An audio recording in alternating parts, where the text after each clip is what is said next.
Oh my goodness. Seriously, I have to just do it. It's like I can tell myself I don't have to think about things that don't matter. I was designed to do those things. How the hell does this guy know this about me? It's impossible to not see. When Dan read for my sister, she was like, he's psychic. She's like, how does he know that? Yes. She's like, it's human design, guys. Like, it's just a testimony of how legit it is.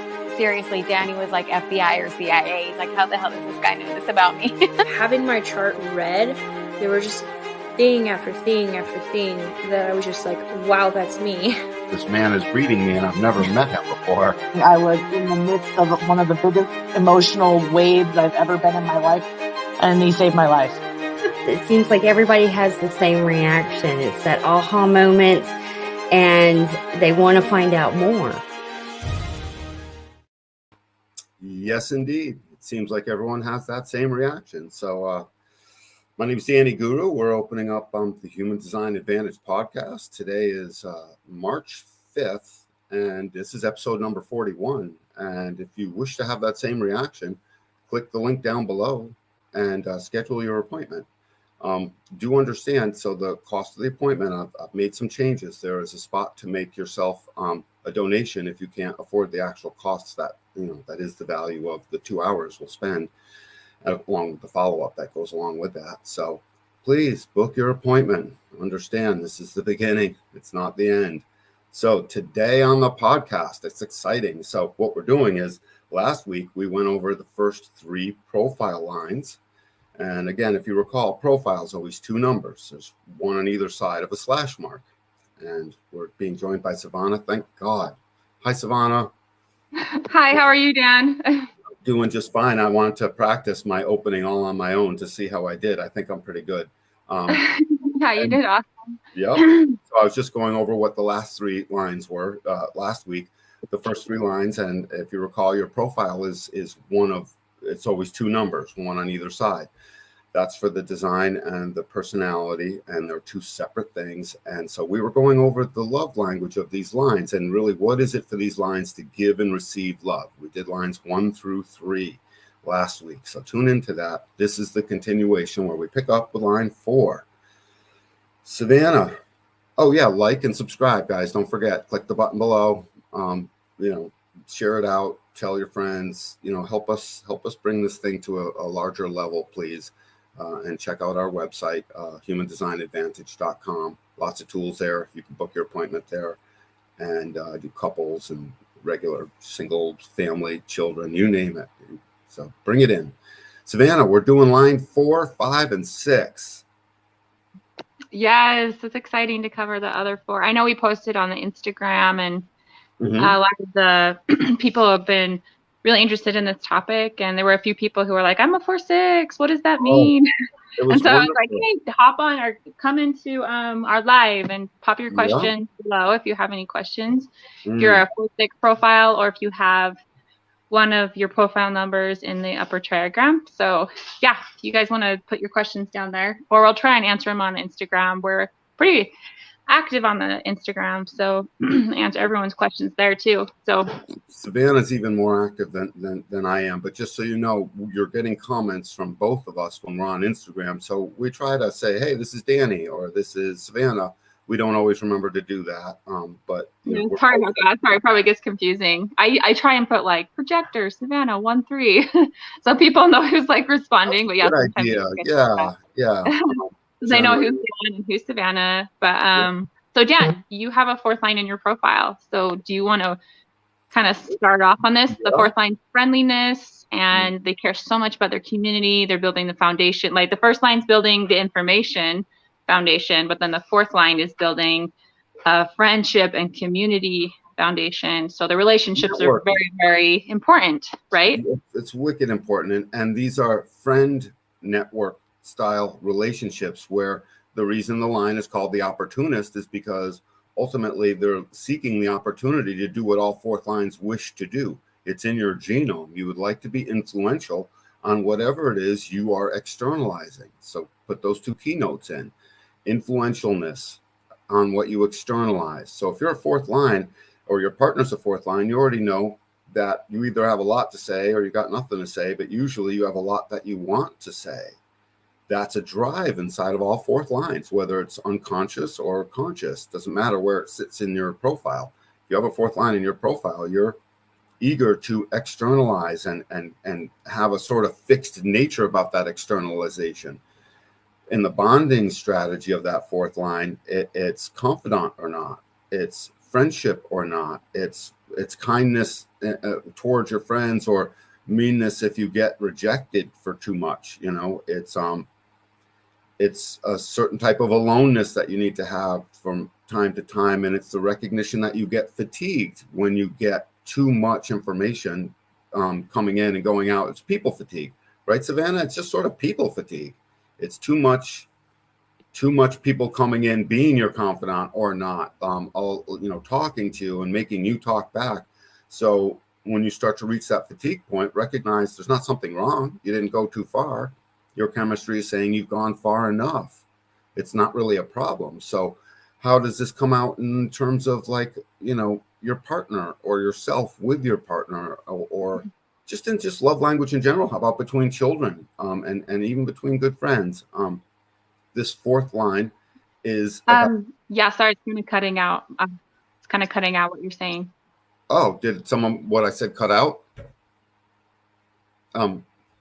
Well, I forget. I don't know what people didn't hear, but just to speak up. I can't hear you, Dan. It's like completely cut out. Shoot. Oh, my mic is working. I wonder if let me move this mic a little bit. Sorry, Dan, you were cutting out a little bit and I couldn't hear what you were saying. What were you saying? I can hear you clearly, okay, Dan. my mic is working. Yeah. Yeah. All right. So what I was just pointing out, this confidant or not. This is a bonding strategy. It means I need to be your friend first. So I see out there in the world a lot, people don't want to get caught in what they call the friends zone, right? Uh-oh, I'm in the friend zone, you know, and I don't know if this happens more to girls or guys. I assume it happens to both. I was always caught in the friend zone. I'm a 2-4 profile. And I thought that was a problem, not recognizing that I needed to be friends with a person before bonding would really take off and have something that didn't crash and burn. So it's about bonding through friendship. So don't let that, I mean, think about this, Savannah. We meet somebody, we want to have romance or heat, right? And we want to feel this certain way. And the other person is being our friend. And some people, that might be a turnoff. They might think that that's a turnoff, when in reality, this person's about to be your friend for the rest of your life, you know? So if you notice this friend language, just start to realize that that's part of their love language. You don't have to worry. They will have this, they will come in and be part of your life quickly, whether they're a first line on the other side or a second line on the other side. Those are the two choices. They'll become bold. The friendliness won't just be this, boring type of friendliness. It's the type of friendliness that they need to have. They're looking for someone who is a confidant, and they are a great confidant back. In other words, once you've captured a fourth line in a relationship of any kind, basically you've captured somebody who will be nice and loyal to you for a long time, and in ways that can only grow if you allow it. It's about the allowing of it. So what would be some of the pitfalls in allowing that? Was a good question.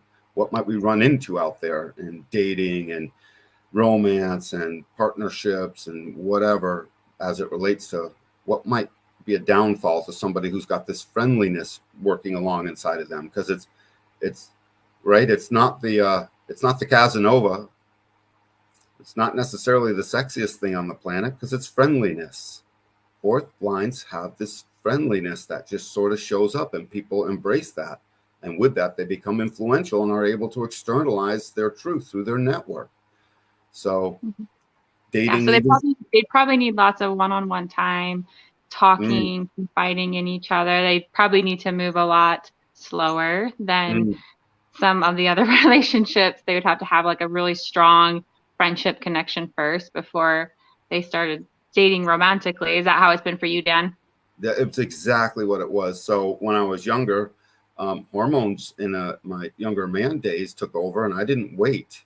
Subsequently, I'm batting zero as it relates to, relationships that have stuck around, romances that have stuck around, because I wasn't their best friend before I got into the relationship, or if not their best friend, super friendly. And I would hop into these things, before we got to go through that process of fourth lines talk. They're externalizing. Let them talk and hear their language. And then when you've had enough, if you're a different profile type, just say, hey, well, talking's over for now, and you'll come back to it. Don't just chuck it away. If you feel chemistry with this person, allow them to externalize this stuff and get it out of their system in a way. That's how I would see it. Okay. Yeah. And then also the fourth lines are very fixed, right? Like that's one of the keynotes is they're very fixed. So can you kind of explain a little bit what that means? Like, would you call it like a stubbornness, or it's like they can latch onto something It's and just yeah, not let go of it, right? And so sometimes they're constantly trying to push their fixed thing that they're attached to. That could be lots of topics, right? And they're constantly trying to like push that on, their friends and community, and sometimes that might backfire, right? Some people are like, no, like I don't want to do this trip, like I'm gonna do it this way. So then they can feel hurt and rejected from that, right? So they're a little bit more sensitive in that way. Well, think about how that emotional resonance will go on that. Do we have the slide on the fourth line? The emotional resonance on that fourth line is kindness and meanness. So if you start ignoring the fourth line's, projection out of what they're externalizing, you're going to start to see that the kindness will turn to meanness. It's a wave function that sort of shows up, and it can be slight or it can be a lot.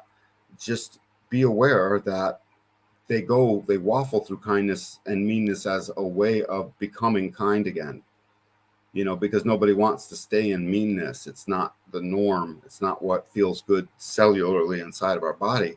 But if they can't externalize that fixed trip of theirs, every fourth line has a fixed trip. I do. Happens to me all the time. What's your fixed trip, Stan? Human design? Human design's one of them. It made my kids get turned off because I wouldn't leave it alone. So I was very fixed in that nature.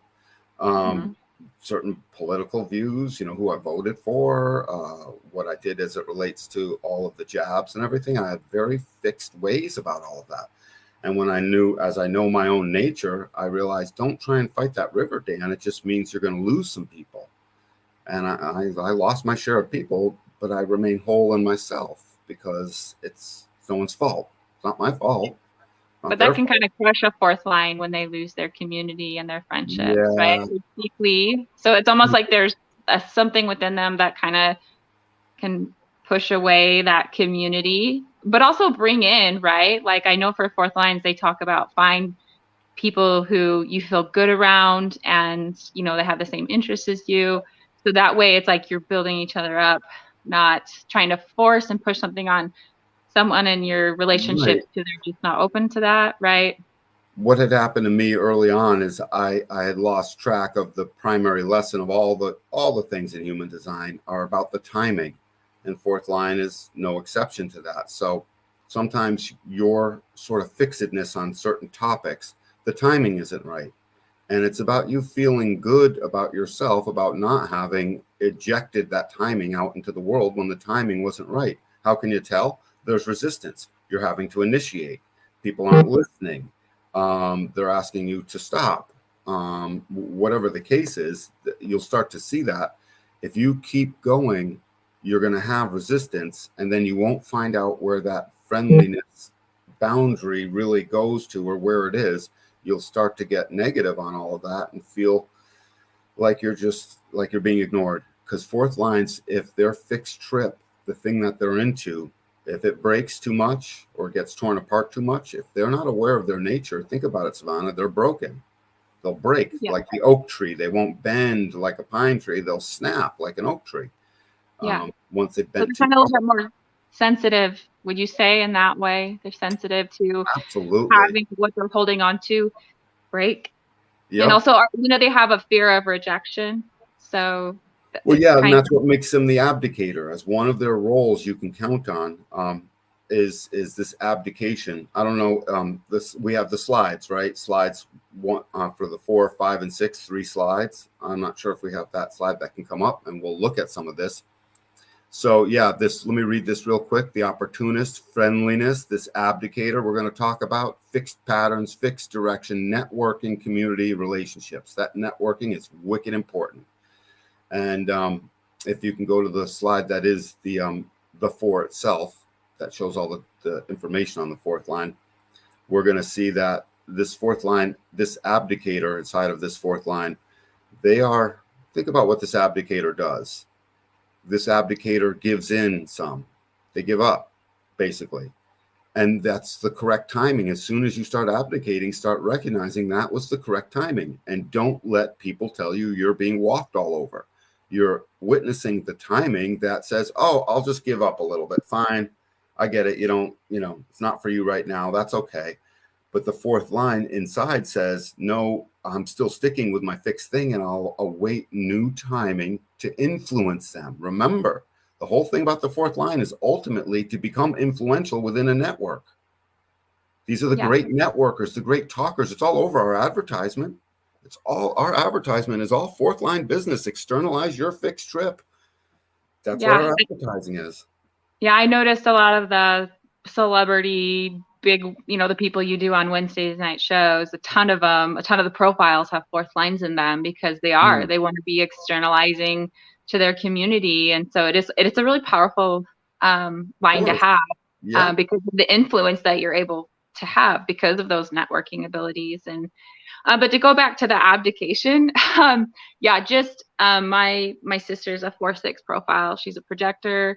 And I've totally seen that abdication come out. You can I'll sit there and talk with her, and she's like, oh, I'm struggling with this thing. And so we talk, and then she'll be like, yeah, I totally need to do that. Yeah, you're so right. But then as soon as I leave, she does none of it. So sometimes I can tell she's abdicating me. She's just agreeing with me, even though she doesn't really agree. She's just saying it to just be nice and placate me. But really in her mind, she's like, no, this is really how I feel. I think what you're saying is shit, so sometimes I think that's what a lot of 4th lines, and I know that it annoyed me, it bothered me, because it's why I felt kind of a little bit you're being placated. You're being placated. It's be honest, just say, hey, I don't agree with that, or so not to rip on 4th lines or anything like that, but that's just something Do you remember the empathy then that you had for your sister as you started to realize more that hey, this is a thing? Because I see it in all 4th lines. They just sort of give in a little bit, and that abdicating is necessary. If you're like a 3rd line and you're not abdicating because you're going to be like a kamikaze and you're going to basically make and break the bond over and over again, here and there to find out what's right for you. That they don't abdicate, and subsequently their networks don't grow like a 4th line network. Most 4th line networks are meant to grow and grow and grow, and in that we populate the planet with that. We help network the planet, us 4th lines. That means we have to give in some. You can't always not give in, because that we leave it up to the other lines to do that. Someone's got to give in here and there, and the outside 7-centered old way world sees that as abdicating and giving up and letting people walk on all over you or tell you what to do or whatever. And it's like, no, that 4th line being is very fixed underneath. If you're their partner, just recognize, no, they gave in some, and that was actually correct for them. If they truly don't like what they've abdicated to, you'll notice it in your partner, because the kindness will start to turn to meanness. It's there to make them aware they've abdicated too far. They've allowed too much fatigue. They have stopped embracing that they're an opportunist in this way. They didn't get enough alone time. All of this is leading up to the security strategy that's 2/3 of the way down. The benefactor and the dependent. So in the beginning, the 4th line is dependent on its parents primarily. And then as it gets older, all 4th lines in their influentialness, with their ability to externalize their wisdom, wish to become a benefactor. Let your 4th lines be a benefactor to you and to the world. That's all they want to do. Benefactor just means that if they have $10 million and they felt safe, they would like to give away 9 million of it to help be a benefactor to everyone they know and love. So when you're looking at the love language and how do they receive love, they receive it by being able to be beneficial. They give love by literally they'll give whatever it is that they have. If it's for the network, let them give it. And then if this is your partner, for instance, sort of watch this process and recognize that sooner or later, kindness will turn to a certain amount of meanness. And that's their resonance wave of going back and forth to recognize what wasn't good for them. Not to be mean at another individual, but to recognize I had that energy running through, something wasn't right. And now you can start to see how you get to speak to your fourth line, either personality or design side profile line in a partner, especially. You know, when you start to see that, start to recognize that's not personal. That's not personally mean at you. It's just their vibe changed a little bit. So you wake up a little bit to this and start to realize they will receive that love as you start to allow them to go through this emotional awareness wave. That waves, but waffles between kindness and meanness. It stays at kindness mostly, but there's these moments of just distant, aloof, abdicated, fatigued, done with you, aloneness. I'm reading off the keynotes. They need that. Their creativity needs to be alone. And there's moments when all of that stuff will just show up all at once. It's not personal. Let your fourth line partner have that. And if you're a fourth line, be it. And allow yourself to give and receive the love in your life through the keynotes you see here. This confidant or not is wicked, wicked important. And the bonding won't work long term, 99 times out of 100, if you have hopped in without being friends first. So if you're a fourth line, get into the friend zone. It's actually a healthy place for you. And by the way, if you're a fourth line, do recognize foreplay for you, especially if it's in your personality. Foreplay for you and that's any kind of foreplay, whether it's intimate or just opportunity seeking. Foreplay begins when you first shake hands with somebody. Recognize that they're an opportunist. So it's the moment, Savannah, the very first time we met, you know what I mean? I began right away and I was super duper friendly and I was going to give you about anything. Right. And there wasn't much I wouldn't do. And in order to keep that network going, I remember I would work well into the night reading for people that suddenly, my friend wants to be read, and you're 2 hours back. And here I am at 1 a.m. still doing, reading for them. And I didn't care. Yeah.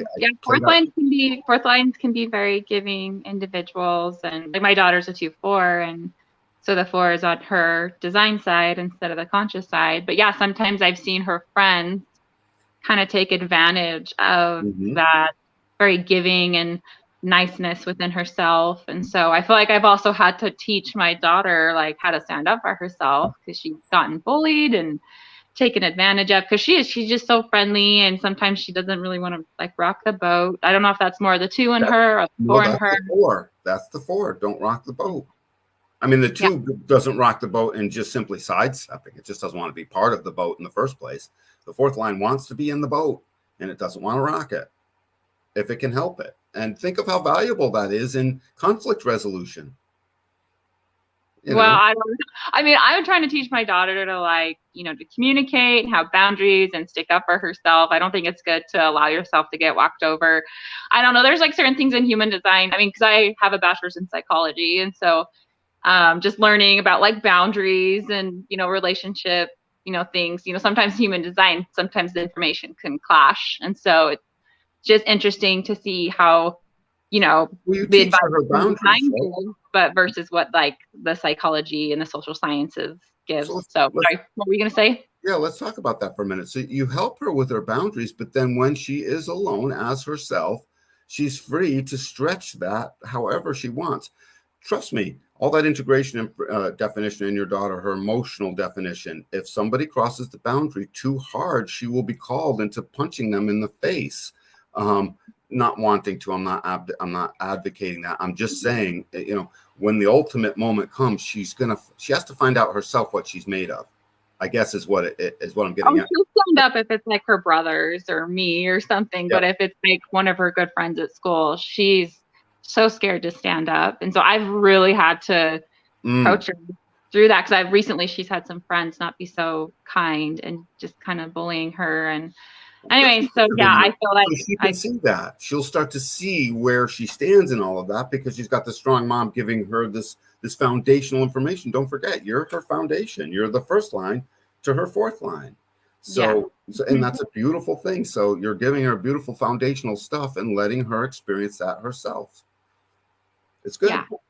Yeah. And then, what was I going to say? Isn't it also fourth line? You need to make sure it isn't like the advice is the health of your community is a direct correlation to, Your own health. Your own health. Yes. So it's like, if you have friends or relationships that are not healthy or making you feel like crap, would you say that's kind of a sign for a fourth line that maybe start to move on? Now, just keep in mind, you let that. So here's the thing: don't guilt your fourth line partner because they won't throw a friend away. When I say a friend, an acquaintance, just kick them fully to the curb, have nothing to do with them. That fourth line is going to keep their number in their Rolodex. That fourth line individual is going to leave a slight tether open for that person, even though they're not going to hang out with them. That fourth line person might have transitioned into the meanness part of their friendliness. Friendliness turns into not so friendly is really what happens. Allow that. But then a year later, that person comes along and they have a problem and something happens and they reach out to that fourth line because they remembered that fourth line was nice to them. Yeah. That fourth line individual is going to be very inclined to still try and help them. So if you're their partner, don't point your finger at them too much saying, you shouldn't do this and you shouldn't do that. Be supportive and say, well, let's find out what happens next. It's a year later.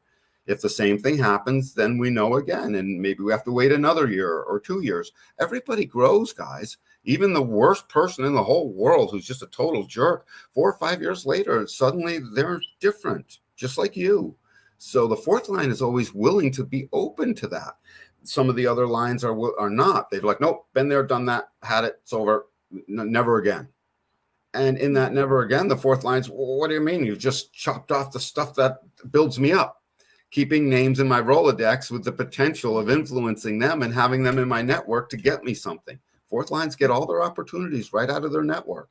You'll see. And then doesn't also human design give the advice, don't leave a relation. If you're a fourth line, don't leave a relationship before you have something else in place, right? Well, certainly with jobs, relationships, that's a different story. Rob would always say that, but it was more in terms of, he would say it sort of like as a catchphrase, not as an absolute rule. Fourth lines in their fixedness shouldn't leave too many things without having something in their place. Absolutely. But then that can be said for most things, but it's true. Don't just get up and leave, because in your fixedness, it's going to be hard to reestablish a new foundation. It'll be very difficult. Third lines will just bump into something. Second lines will simply be called. First lines will create the new foundation, Fifth lines will attract everyone into them, so they don't really have to worry about it. Fourth lines, if you don't leave your job till you have another job, don't just drop all your friends until you have new friends. Things like that. It was just interesting to me because I have a friend who's a 1-4 profile and recently going through a divorce, and he's like, I want to meet some new people. And I was like, oh, well, just, go. What are your hobbies? Like, go do that thing. And that's going to help you meet people there that you have common interest in. But it was almost like it made him too uncomfortable. He wanted to go with somebody to the events or it's like I've seen as a third line as a 1-3. I'm like, why don't you just go? You'll go meet. He wanted to be invited by someone or have a friend with him to go to these social gatherings to meet other people. And I won't even travel alone if I can help it. I totally get what you're saying. And so have you seen that a lot in a lot of the people you read for, or they can kind of they want to be invited by their friends to meet new people, to date new people, to get opportunities, right? Sometimes they can struggle to do that on their own. Absolutely. And that's why they always are trying to dovetail one thing into the next. So your fourth line personality or on the design side, it really either way, just recognize that opportunity is always going to come from your network. Let it come from your network. In fact, if you see that you get a sudden opportunity from a total stranger out of the blue, you'll find that generally isn't an opportunity you follow up very much. But when it comes from within your network, suddenly it has a different energy flavor to it. That's not a cosmic thing. That's a genetic thing. We've poured this out into the world, and fourth lines are literally their body's chemistry is responding to the network more so than to the stranger. It's not an absolute. It's just more so, much more so. Because that's the difference between the fifth and the fourth line. The fifth line is meant to meet the stranger, to impact, people they've never met before. But then the fourth line is meant to just kind of influence and impact their inner circle, their close friends and family. And build out from there. So, I mean, let's go to the fifth line. Let's look at this bonding strategy difference. Just there alone shows you about all the difference you need to see. The fourth line is confidant or not. So how do you be a confidant without a lot of time talking, right? And the fifth line skips the talking and goes straight to being seduced or the seducer. They're the conditioned or the conditioner. They're always conditioning their environment.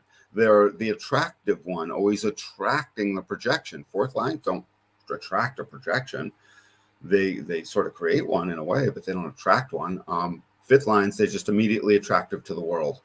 So all these profiles, the 2-5, the 5-1, the 5-2, and this 3-5, especially that 3-5 profile more than all of them, because the third line's always bumping into things through trial and error. And then that fifth line, that it's being where it's bumping into things, people project upon that fifth line that they're going to do stuff for it, that they're a general, that they will seduce them. Everyone wants the fifth line to seduce them, or they want to seduce the fifth line. So if you have a fifth line in your partner or in yourself, if your partner thinks that you're too cute out in the world or you're flirting too much, no, they're not. Please go ahead and get comfortable in your own relationship with them such that you sense very much that their attractiveness, that they're being selfless towards you, that the seduction that you originally had was something that you guys are strong with, so that you can stop concerning yourself with the fact that other people try to flirt with your fifth line partner. It's not their fault. It's not their fault. Or especially so, sometimes friends will come along and say, your fifth line partner is this, that, or the other thing, and it's negative. They'll come up with something negative about that fifth line partner, and they do it from afar or they do it up close. It doesn't matter where they are. When they're in aura, they'll get it more, but they'll do it from just seeing it, from hearing them. And they'll say your partner, isn't doing this, or they'll project something upon what your fifth line partner is supposed to be. And they'll tell you, as your friend, that they don't think that's the greatest thing for you. Don't listen to it. Don't listen to it. Follow your strategy and authority and recognize that the seducer or the seduced goes in line with what they aspire to. That aspire to role is attractiveness. Aspire to just means where is our creativity need to pour out of us. I'm a 2-4. My creativity pours out of me in my aloneness when there's harmony, and suddenly I am immediately creative. Theirs pours out as they are attracting and or repelling an attraction field coming in on them. They are the attraction field. And so all fifth line personalities go out of the house. They're always made up. They're always look presentable, generally speaking, not 100%, but generally speaking. And it's because that attractiveness helps attract something that's not superficial. It's not superficial attractiveness. It's truly the attractiveness of the beauty within. But they realize the genetics realize they're not going to get to that attraction field as easily as they should if they themselves are not attractive. So they'll do things to make themselves attractive, to create a direction that is the direction of humanity. Everyone wants humanity to move away from ugliness towards beauty, away from pain towards feeling good. Yeah, so I remember you saying fifth lines, they tend to do their hair really nice, wear cologne, make sure they have nice clothes on. They're almost just very aware, self-aware of their appearance and what they look like and what they're wearing. And that is, my husband's a 5-1, and he does. He always wears cologne. He always gets ready. Yes. And same with my son, who's a 5-1. He's very... God, you can't get him out. You can't get him away from the mirror if he's getting ready for school. He gets ready for school, does he not? Yeah, he does. Yeah. Yeah. Well, I was a 2-4. I never got ready for school. I poured out of my bed if my mom was yelling at me enough, and I threw on enough to so that I would have shoes. And I'd Yeah. run out the door with food in my mouth, wiping it Yeah, off on my that's how sleeve. she You She know, like doesn't really care what she looks like or what clothes she right? wears to for, but Thatcher and my husband have that fifth line, and they really care about what they look like. And What does that attractiveness do out in the world? Get away from the superficial. Oh, attractiveness. They're just trying to look pretty. Well, that's right on the surface. That's skin deep, baby. What is it? What's going on underneath, do you think? With that attractiveness, what's the end result of that attractiveness? The deeper version of that. What does that really mean? To me, it's. Do you have a stab at that? well, just because I mean they know they attract attention because of their projection field, and so yeah, like the advantage to having a fifth line is you will attract opportunities for Mm-hmm. yourself, and so lots of opportunities for success and things like that. But the thing is, though, is people will go to you because it's like in your aura to project out, hey, I can help you with your problem. I'm your savior. I think that's one of the keynotes of the It savior. is the saint, the savior, the general. Yep. So they'll just meet a fifth line, and it's like, oh, you can help me. Like, you know how to solve my problem for me. Here, help me. But what can happen is they can get into trouble when they actually don't or can't meet that projection, and then that can make the other person like upset, like, oh, I thought you could do this for me. Why aren't you doing this for me? So that's why the keynote was the heretic, right? That's right. That's right. So they come out being the heretic, and the next thing I know, that they're bringing something new. Because they're so attractive, they draw that projection, and they bring something new somewhere along the way, and they're designed to make an impact on the greater. That's called universalizing. If the fourth line is about externalizing, that's to your network. Fifth lines can suddenly become universally attractive to the whole world, just from their vocal quality of their voice, and suddenly they are universalizers. Yeah, but I've noticed this with my husband. Everyone is always coming to him when they're in crisis, when they need help with something, whether it's like mentally, emotionally, or physically. Like, everyone's always calling him, hey, can you help me with this? Can you help me move? Or could you help me? I'm feeling really depressed. So everyone's always going to him for help. And I know sometimes they, right. So I've heard that you just have to communicate as a fifth line. Like, this is what I can and can't give to you. Right. Like, so just like boundaries and communicating what you can and can't give. So that way it neutralizes the projection field that's being placed on you as a fifth line. And so I have noticed that with my husband. Sometimes he has a hard time saying no, and like, no, sorry, I can't help you. No, sorry. And so he's really attractive. It's attractive. Somebody wants you. And that's the direction this fifth line, it's not a heresy anymore when that attractiveness is attracting a direction. So, remember, we all want to move in a direction that lends more beauty into the world. That's more friendliness, more kindness, more togetherness, more communion, more of our love. Moving in a direction.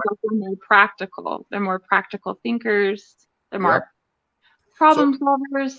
Yeah. So coming up with practical solutions is how they best, solve the problems and get through. Absolutely. That practicalness is in that fifth line way. So your partner, they won't do a thing. It doesn't feel practical to them. Don't take it personally. They're not doing it because they don't like you. They're not doing it because it doesn't feel practical. And now you can ask them in the keynoted terms, does that not feel practical or something? And they'll answer. And then now you're having an awake conversation. You can say, well, I do really want to do this. And then the other person, if they're two generators, is really great because they can just start asking each other the question. Two generators are designed to get to the truth pretty quickly. The next most obvious one is when you have a generator and a projector. They're both designed to get to the truth quickly. All the types are designed to get to the truth quickly by talking in the keynotes and in the ways that are themselves. So the other person will say, yeah, I don't find it practical. I'm really not in the mood to do that. Something doesn't seem right. And then now if the person who wants to do it and the partner just goes and does that thing anyways without their fifth line partner, they won't take it so personally. They just won't take it so personally. That's the idea, is to get out of taking everything our partners say personally, so that language of how you give and receive love is heard It's not heard when we're taking it personally. And so if you have a fifth line partner, you are projecting upon them. You are probably. period. I know fifth lines get higher expectations placed on them. So there have been times like I asked my husband, I'm like, hey, can you do this? Or, and then he's like, yeah, I can do that. But then he isn't able to do it. And then I just feel so let down. I mean, and so sometimes your partner will get mad at a fifth line. Like, why didn't you do that? Why you said you could do it. Why aren't, Why aren't you this thing, right? Why aren't you this thing? Why aren't you this way? Why didn't you do that thing? All these ways. Yeah. But the one thing that does kind of bother me about fifth lines is it's almost like sometimes they can use that as an excuse to explain away like bad behavior. Like, oh, you're just projecting. It's my fifth line. Like, that's you. Like, that's what bugs me about a little bit about this fifth line, because we can really all project on each other. Does Jake do that sometimes? What was that? Has Jake done that sometimes, where he sort of says, it's you're projecting on me, or you're adding too much in, or whatever? Because most of the time we are projecting upon them. That's the thing. I know, but the thing is sometimes I've heard fifth lines use that as an excuse that, like, if they do anything wrong, it's like, oh, you're just projecting on me. It's like, no, we need to be accountable also for our behavior. I think that's also why, like, communication for a fifth line is so big. Is like, this is what I can and can't give you, so don't expect this from me if this is only what I can give. But I don't know. I just, from some of my interactions with some fifth lines, is just, that's happened before. They've done something that was, rude or, things like that. And then you call them out on it and they're like, oh, you're just picking on me because I'm a fifth line. You're projecting on me. And so that's just something I've noticed. And sometimes it's almost like a loophole or an excuse to get out of if something was wrong or something like that. And I'm just speaking from my personal experiences. But I don't know. Do you want to move to the sixth line? Or are you done with this? In a minute, from my personal experience with fifth lines, they're always projected upon. I've yet to see one that hasn't lived a whole lifetime of it. So for me, and of course, there's the abdicator in me. You know what I mean? There's that fourth line friendliness that throws that out and says, nope, they've had to live with this their whole life. Wherever they are in this society, whoever they be, and so. But I mean, we really all project. Like, from our personal experiences, we'll project that on to everyone, even if they aren't a fifth line. That's what I'm saying. Like, because that's what's taught in psychology, is that, like, and so, but I do get that fifth lines, we do see the attractiveness in them and place higher expectations on them. I do get that, but I'm saying we all do kind of project in a way. But fifth line, for me, I think get it more. I hear what you're saying, Savannah. So, but stopping at that point, realizing that they are attracting a projection field, and we do sort of expect things out of them, is to recognize that they've had that their whole life. So when it comes down to the fifth line, be it a personality, or especially when it's in the unconscious, is when you'll see so much of it because they don't even know what's happening, is this way of a lot of forgiveness. So fifth lines need a disproportionate amount of forgiveness and tolerance when it comes to those moments because, dude, they've been conditioned. They've been messed up conditioned, just like all of us. Insecurities. You've seen me with my uncertainty. I don't even know which way to turn sometimes. Uncertainty. I was conditioned with that. You've seen, yourself and your first line personality be insecure about things, and at the nervousness of making your heart palpitate in advance of the thing. You can't do anything about that. You have to live through that over and over. We all have to have this infinite empathy for all of this stuff, because ultimately when they come out, we disregard the stuff that happened in the past because they become the general. They freaking save the day. Fifth lines are always showing up to attractively draw a direction that is seductively followed in a way that suddenly they bring whatever the heresy was into the fore. We need that. So yeah, and I'm sharing all this fifth line. I'm sharing it with my personal experience with my husband. I'm not trying to make any personal jabs at anybody. Right. Just to put that out there, I'm just sharing from our personal. My husband, even though he has a first line, there's been times he's projected onto me with things that wasn't reality. And so, like, I know Jen's a 5-1, so Jen don't take any of this personally. I'm not aiming it at you or anything like that. So well, yeah, that's why I say the infinite empathy. So yeah, let's move on to that 6-line slide and keep the thought of that empathy. We're going to need it for the 6th line. So human design, if it were redone, Ra had always said, had he had his choice in the beginning and he didn't have to concern himself with marketing thoughts, he would have named the book, you know, what we call the book, the human design book, a guide to no fault living, basically how it's not the other guy's fault. And when you look at enough human design charts, you start to recognize most of the things that happen aren't really the other person's fault. They don't know, even if it's poor behavior. And 6 lines go through a whole stretch of this. Let's think of how these 6 lines do things. So let's take back where we started. Then also just to say, like with human design, like everything has a high and a low expression. Each gate has a high and a low expression. Each channel, each profile has a low and high expression. It's up to us to see which way am I expressing. Am I expressing the exaltation of this, or am I expressing the low end of this? And so sometimes that's I think what bothers me about human design is it's like, oh, I'm living my design, but it's like living the lower expression of it that ends up hurting people in the process. And so sometimes that's the one thing. And right, we're not gonna be perfect, right? We're gonna oscillate between the high and the low expression, and that's okay. Like that's what it means to be human. But sometimes I just don't like how sometimes people use human design to explain away like rude behavior. And maybe this is like all the time. You're maybe right, this is like a Kent speaking, because right, that's all it's about, learning and understanding behavior. I have it like repeated 3 times. Yep. And so I really want to make it so that we're all, you know, behaving in like the best way that helps everyone. Okay, anyway, so 6th line. Now, isn't it the truth? And the 6th line will have some of these very same aspects we were talking about. So we've gone through the development of externalizing to everyone. I mean, externalizing to your network. And then that mushrooms out to basically externalizing and projecting out a message universally to everyone. By the time you get to the 6th line, they're done with that whole process.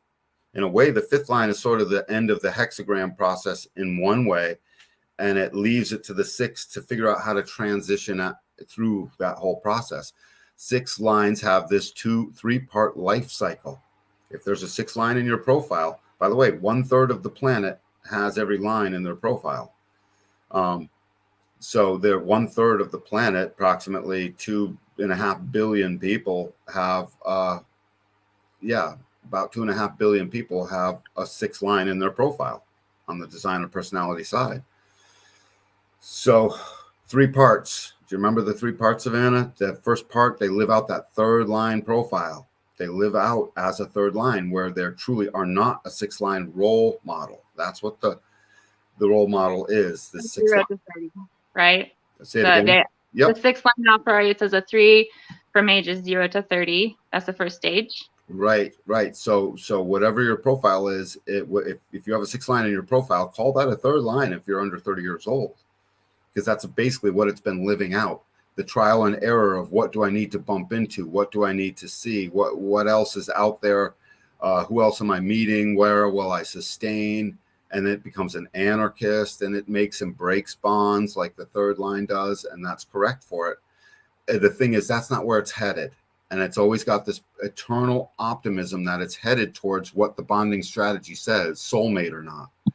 If you have a 6 line process going on in your relationship, if you're it, if your partner's it, optimism about finding the right soulmate for them is a big deal. And it's a big deal even when they're a 3rd line, by the way. They yearn for it and long for it, but they're still living out that 3rd line process. And then from 30 to 50 approximately, that about 20 years, they're in school, up on the roof. That's a metaphor where you're up on the roof sort of looking down at everything, being more objective. So the first 30 years, subjective, subjectively trying this and subjectively trying that. Next 20 years, objective, where you're really learning the process. All the while, this bonding strategy of soulmate or not is the thing. So the 4th line makes the confidant. The 5th line creates the seduction. The 6th line puts those 2 things together and says, has my soulmate have been seduced me as somebody I can confide in? So these 3 lines are working together. In fact, all the lines work together. They're all in everything. But if you have the 6th line profile line, think about what that's saying. That's saying, I'm not going to settle for anything until it's all the things that I want. Now that can leave a 6 line totally alone. You know, in the book, it's called the one night stand, because they may be there for the night and realize that's not for me. And that's all that they ever have with that person. You know, as they get older, more and more does the 6 line behavior seek that soulmate or not. And it's wicked important to them. Nothing else will do. It's not about physical attractiveness anymore. It's not about just friendliness. It's about, are you my soulmate or not? And it becomes something that is deeply important to them. That's what makes the identity of this behavior of this person the role model. It's not that they're a role model like Fred Rogers or something, which they could be. It's that they become a living embodiment of what it is to be themselves. We're all waiting for the 6 line to verify the rest of the lines, the rest of the process. 6 lines do the verification. They are the verifier. Yep, that all worked out. That seems to be right. And this 6 line process then transitions us once we're getting it right. So if you have a 6 line person in your relationship, and you're saying, how do they give and receive love? Well, in the beginning of their life, they gave it through making bonds. And then in the second part of their life, they gave it through basically willing to spend time with you while they're up on the roof looking. And in the third part of their life, they've made a demand. You're my soulmate or you are not. So choose, be it or don't. So that, I mean, it's the judge, you know. So if you're having problems in your partnership with, you are a 6 line, or you're dating a 6 line, or married to, or what have you, that's an important one to call in. We can't cover it all on this show, right? We can't get to all the various aspects, because look at the security strategy, trust or not. Their aspire to role, their creativity comes in objectivity. Now, objectivity is cold. So the 6 line can seem aloof. That is one of the characteristics. 6 lines go up onto that roof around age 30 and they become aloof. Don't let that be an indictment on the love and the heat of your relationship. They're just slightly aloof. Let them be that. Because if they trust you, you're going to trust them. Think about what trust means over time. It's the most primal of tribal bargains, right? Savannah, when you have trust, they're allowed into the tribe. If you don't trust them, if you can't smell them, if you can't taste it, if you can't see it, if you don't trust them, they can't come in. You're not going to let them in through the door. Not in my tribe, not my family, not around my kids. I don't trust you. You know, that's a 6 line process that they shadow down and give to the whole world. And so allow that love language to be trusted. Look at it like it's a balance between trust or not, soulmate or not, so that they can be the administrator, so that their limited perspective can show the optimist, so that they can live through that resonance, that emotional resonance that says sympathy or apathy. When your 6 line partner starts to have apathy, feel it, allow it to go in deeply and bring it to their attention. And don't let them off the hook with saying, oh no, I'm not, when you clearly sense that there's apathy there. You know, what would you have to say to any of that, Savannah? Oh, no, I just remember the 6 line, they can be, have kind of like idyllic views on things. That's Yes. that optimism. And so they kind of see things in a, just a like idyllic, want the best type of thing. And they're really good at seeing how to like manage and do things. And Yes.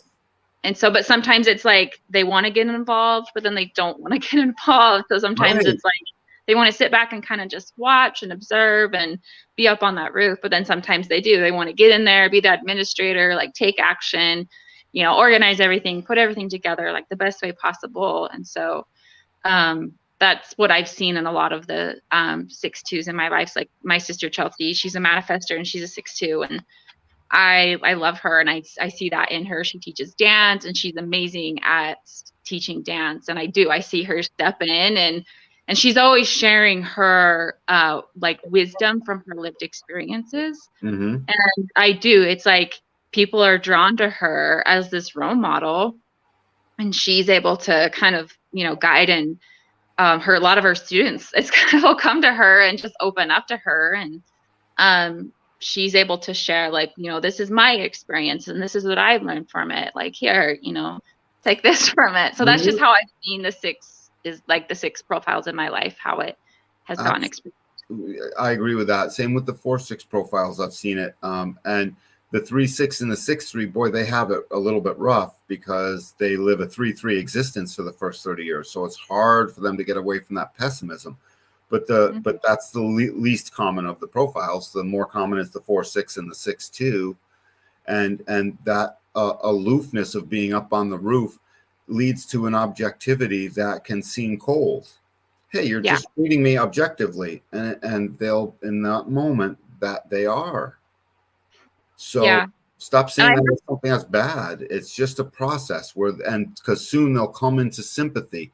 See, this emotional resonance, you can count on this. All these emotional resonances, you can count on them going back and forth. We need to count on them and not try and fix it to one side or the other. It will fix itself, I guess, is part of what I'm trying to say. Yeah. And then also I've heard, that second stage from 30 to 50, right? That's when they go up on the roof and they're just kind of taking a step back, like integrating everything they went through in the first 30 years. And then 50 plus is when they fully embody that role model and help others to live their authentic selves and their authentic lives, and help other people to essentially like be and do what human design teaches, which is like, don't be put in a box, live and express your design uniquely as yourself. But I have also heard that, 6 lines to get them to that role model stage and being, sometimes they have to go through some hardships to kind of get them to that point. What was that? Lots of them. Think of the first hardship. They're meant to be opportunists. I mean, they're meant to be optimistic. I mean, that's truly in their blood, is to be optimistic. Yet the first 30 years, they learn pessimism or not. Oh, that's right. Yeah, because that third line is pessimism. That's right. And their limited perspective. And so they need to shed that pessimism in that 20-year period when they're up on the roof, is when they really need to realize they didn't need to be pessimistic over every last thing. They're out of that phase. They're going to find a soulmate. They're going to find the person that they can trust. And I've heard a lot of times 6 lines, they will get into a relationship when they were in the third line part of life, and then get divorced, and then have all this like remorse over it and stuff. But then it's like, had to go through that to get to be that experience, gain that experience, become that role model in that later half of their life. Later stage. And they're on their way to being a role model the whole time is the thing. That's why 6 lines can be picked on quite a bit by others, because what's the opposite? If you take all of this word salad on here, throw it up into a giant soup and come up with one word that is the opposite of it all, it's hypocrisy, a hypocrite, just not doing what they say, hypocritical. And they will be punished for that hypocrisy if they act it out, and they will be called out for it even when they're not being it. People will have a jaundiced eye towards them if they're being, if they're being hypocritical. So they have a high standard to meet as they go through this process. And it's not that they have to meet it for us, they have to meet it for themselves. But when you start to notice that vibe of people thinking hypocrisy or pointing that hypocrisy language at you, recognize it might be true. And that's okay. You're not bad. You're growing. It takes a long time to grow up a good 6-line profile. And we're all, by the way, Savannah, after 2027, every child born, whether they're a rave or not, is going to be living out a 3-part process. That 6 line is here ushering in that 3-part human process so that we really can get to our flowering stages and do something with it. Oh, wow. I didn't know that. That's interesting. The 6 line is ushering it all in, is the thing. Our 6 line is the point of transition. That's part of the keynote of it, the transitional line of the hexagram. So he's transitioning into the next hexagram. In this case, it's transitioning us all into a 3-part life process where we live out our harmony in the beginning, and we just live out this 3-part life. I've also, it's the 6-2 profile specifically. I remember reading in the book, and it said sometimes they can know right away whether like they'll click with someone or not. And so And I've noticed that my sister Chelsea mentioned that too. Sometimes she can just tell right away, like, me and this person. I don't know if that's that soulmate or not type thing. It is. Yeah. It is. It very much is this soulmate and this trust or not. Think of what it is to have a security strategy. Your security strategy is about how will you survive moment to moment. Every potential moment you may potentially become insecure. Something happened, right? It's called life. So trust or not becomes a matter of life and death to them. Yeah. You know, in their own mind anyways, and sometimes in real life, but it's certainly in the essence of their being. To not trust is this like, oh my God, you know, this is a mortal danger to me. I don't trust this. So yeah. that's Do you want to? Do you also want to talk about the Chiron return? Do you want to talk on that a little bit? Like, what age is it when your Chiron returns, and like? Well, it's at age 50, and it's plus or minus, you know, 6 or 8 months on either side of age 50, on or about. So, so I just call it 50, right around 50, as the planet. It's not a planet really, but it's an object in our sky that takes about 50 years to go around the sun. So as it returns to its original starting spot, is when humanity suddenly gets the human being turning around 50 years of age, suddenly gets the hit. I'm here to grow. I'm here to grow. That's a genetic imprinting from Chiron that puts an actual whole new set of definition into your body. But it's not your natal definition. It's a new essence. It's imprinted onto you. You just can't count on it like you can your natal chart. You can live out the essence of it and start to see it. If I were to show you my Chiron return chart, you'd be like, oh my God, look at all that. Because in my Chiron return, you grow a new chart overlaid on top of the old. So suddenly you're no longer 18 or 19 activations in your body graph. You're like 30 and 40. Oh, wow. Oh yeah. Yeah. It fills you right up. And then you get what it's there to indicate where your growth pattern is supposed to go. I went from a 2-4 hermit on the vessel of love that just is like, I know I want to be influential, but I'm still right angle and I have no idea what that is, to a 5-1 cross of healing where I'm supposed to take that vessel and try and heal people with it. Deeply investigatory. Yeah. So I'm a 5-1 now. I basically traded places with Ra. Ra was a 5-1, and in his Chiron, he went to a 2-4 profile, and I went from a 2-4 to a 5-1. Don't draw any. Yeah, so this is like really deep layered stuff that you probably wouldn't get into, because it gets kind of confusing, right? A lot of people are just trying to get the profile they have now, but then to find that it switches at the Chiron return into the what is it called? The not resonance, the resonant profile. So for me, I'm a 1-3. Right. I will later turn into a 4-6. Is that what you're saying? Right? No. You will turn into another profile. I'm not sure. It depends when Chiron hits that spot. I know I can look up your Chiron return chart for when that comes, so you can see what's coming. That's probably a good idea for most people, so you can see all the definition that ends up showing up. And again, it's not imprinted like your natal definition, which becomes the strength of a life force you can count on like there's no tomorrow. It becomes an essence of a new imprinting that is not imprinted in the same strengthful way that your original matrix was imprinted at birth. So don't confuse it as, oh, I'm now all these things totally. No, you're going to grow into these things. But Chiron is just there to let us know what the role model is there to give us. It's there to give us the living embodiment of simply what it is to be ourselves. Put it this way. You have 1 trillion cells in a petri dish, and you're running an experiment. All those cells ultimately will come to a homeostasis inside that petri dish, right? You look at it loaded with cells. You're trying to study what do they do. They will grow out in that petri dish right out to the edges until they reach some kind of stasis where they commune with each other, and they exist there until the medium that they're consuming is gone, and then they die off. We're supposed to do that as humanity, and we haven't gotten there yet. We have that in us to recognize. Now, every cell is distinct. Every cell is different inside that petri dish. However, they all get along. They just basically mushroom into a stasis. We as humans we're so afraid of letting everyone uniquely be themselves that we come up with things like fact-checking boards and social governance scoring systems so that everyone will be nice, because we have to protect everyone from everyone else. We've got this notion that we have to protect people from others. That very little of that is true. We need to protect children against predators, sure, We need certain amounts of protection, but more than anything, we need to let every human be themselves. That's our greatest protection. We are as wise as the cells. We will be correct. We will commune with the other as ourselves. And that's what the role model in their optimisticness objectively is trying to get us to trust. And that's their love language, soulmate or not, as a role model that can help administer how all of this transition takes place. So when your soulmate 4-6 partner is complaining about something that you're not because they want you to be it, you can turn around and say, I may not be that for you, but you can trust me. And suddenly it puts them at ease. You think it's coming in on you as a dagger that's trying to change you.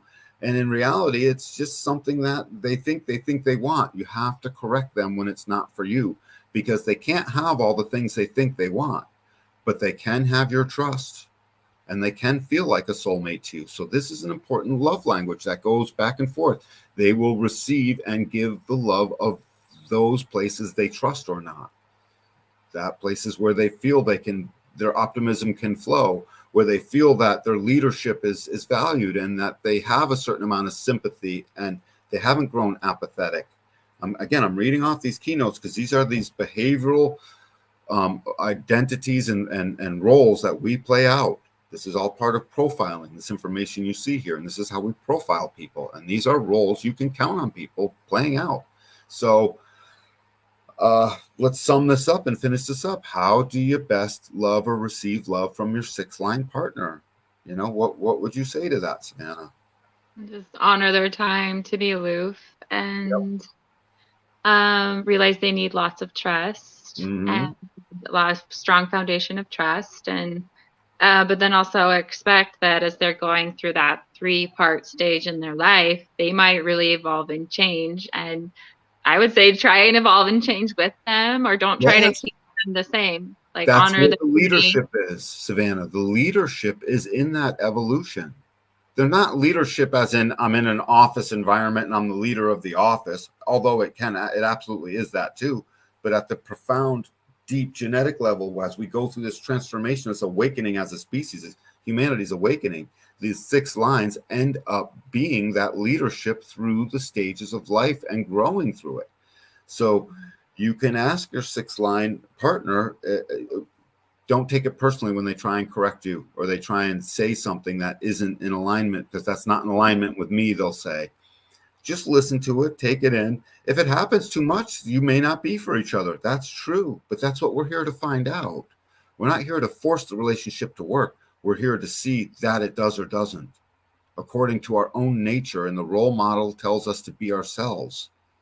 And that's why everyone on this planet is trying to be themselves, because the 6-line energy has 2.5 billion human souls pouring that out into the world so that we can all have that. So it's really a beautiful process.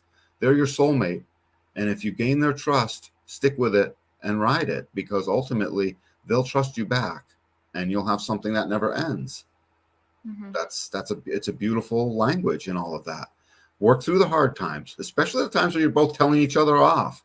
Let it happen. You know, okay, I know it's not personal, and then go to your corner. It's not personal, and come back out and state the things that you will or won't do, regardless of what they do or don't want. Just state them. So that's good love language as it relates to this 6 profile line. Don't let them fall into hypocrisy, and don't blame them for hypocrisy. They've been blamed for it their whole life.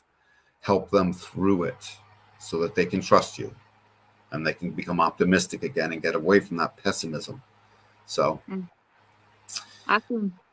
Anything Sweet. else? Nope. That was awesome. Yeah, I think we got through all the things. And about the Huron ask, it was so funny. So I went in too deep and you had to stop me, Savannah. That was my fixed trip. Oh, okay. Right? That was my fixed trip. You called my fixed trip out of me, and suddenly I start going on. What did you do? You're like, well, we don't need to get in too deep into all of this. And my comment was, well, you asked. Oh, sorry. I hope I didn't make you feel that way. I just know a lot of people who come to the podcast, they're wanting just, basic, easy to understand. I know sometimes like human design gets so deep, and sometimes it's just so overwhelming and layered. So sometimes I'm like, baby steps, or like milk before meat, that saying or whatever. So But no, I love it. I love what you share, that deepness. What was that? It was perfect. I love watching our thing go. When you and I are in communion with each other, you know what I mean? Sometimes you'll pull me back out of a thing, and I love watching it all happen.